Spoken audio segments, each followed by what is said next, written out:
Hi ಎಲ್ರಿಗೂ ನಮಸ್ಕಾರ. ನಾನು anchor Lakshmi Aras. Darshan sir case ವಿಚಾರವಾಗಿ ಸುಪ್ರೀಂ ಕೋರ್ಟ್ ಅವ್ರ ಜಾಮೀನನ್ನು ರದ್ದು ಮಾಡಿ ಅವ್ರಿಗೆ ಶಿಕ್ಷೆ ಆಗಬೇಕು ಅಂತೇಳಿ ಜೈಲಿಗೆ ಕಳಿಸಿದ್ದಾರೆ ಅಲ್ವಾ.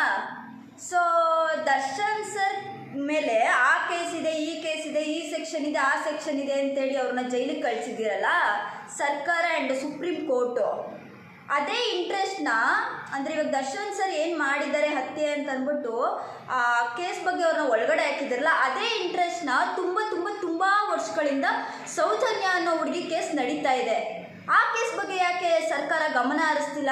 ಸುಪ್ರೀಂ ಕೋರ್ಟ್ ಯಾಕೆ ಸೌಜನ್ಯ ಕೇಸ್ ಬಗ್ಗೆ ವಿಚಾರಣೆ ನಡೆಸ್ತಿಲ್ಲ? ಯಾಕೆ ಅಪರಾಧಿಗಳಿಗೆ ಶಿಕ್ಷೆ ಕೊಡಿಸ್ತಿಲ್ಲ? ದರ್ಶನ್ ಸರ್ ಕೇಸ್ ಮೇಲೆ ತೋರಿಸೋ ಇಂಟ್ರೆಸ್ಟ್ನ ಸೌಜನ್ಯ ಕೇಸ್ ಮೇಲೆ ತೋರಿಸಿ. ಯಾಕಂದ್ರೆ ಅವಳು ಒಂದು ಹೆಣ್ಣು ಹುಡುಗಿ ಅಲ್ವಾ, ಅವಳ ಮೇಲೆ ಅನ್ಯಾಯ ಆಗಿದೆ, ಅವಳ ಮೇಲೆ ಅವಳಿಗೆ ನ್ಯಾಯ ಕೊಡಿಸಿ ಫಸ್ಟು.